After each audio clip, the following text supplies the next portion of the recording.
the data as to how many people, students in North India, they are speaking third language? Many more, many more. My daughter, when she was studying in a boarding school, she studied Marathi as the third language. In the Tamil Nadu, more than nearing 1,000 CBSE affiliated schools are there. In those schools, third language formula is implemented.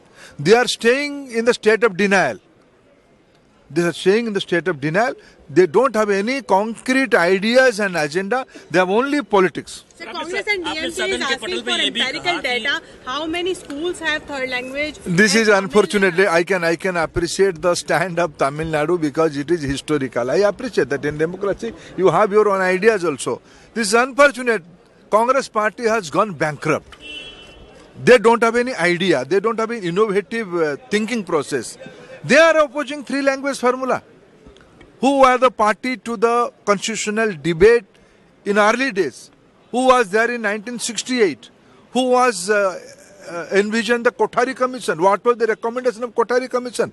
Congress party is a reactionary party. They have lost ground. They have lost ideas. They are bankrupt. தொடர்ந்து டெல்லி தலைமைச் செயலாளர் கணபதியிடம் நாம் பேசலாம். கணபதி, இன்றைக்கு மக்களவையில் ரொம்ப முக்கியமான விவாதம் அரங்கேறி இருக்கிறது. காரசாரமான பேச்சுக்களை நாம் பார்த்தோம்.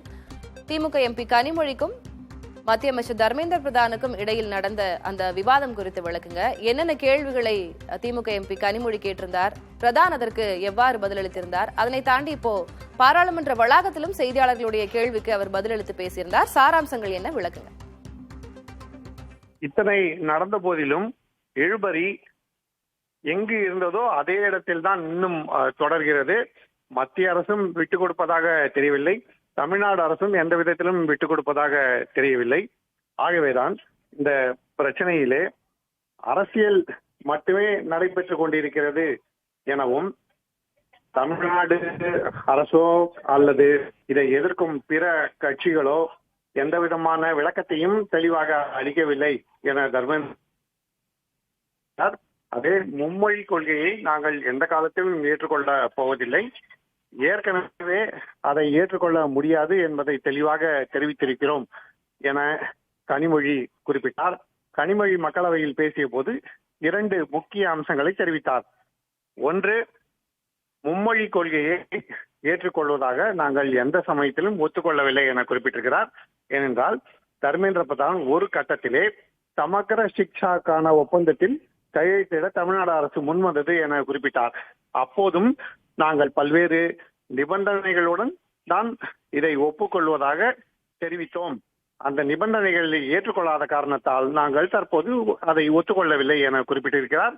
அதை தவிர சிவிலைஸ்டு அன்சிவிலைஸ்டு என்கிற வார்த்தையை பயன்படுத்தி தர்மேந்திர பிரதான் குறிப்பிட்டதற்கு கடும் எதிர்ப்பு தெரிவித்தார் கனிமொழி. அதைத் தொடர்ந்து அந்த வார்த்தை அவை குறிப்பிலிருந்து நீக்கப்படும் என சபாநாயகர் ஓம் பிர்லா தெரிவித்திருக்கிறார். ஆகவே இழுபறி இன்னும் தொடர்ந்து கொண்டிருக்கிறது.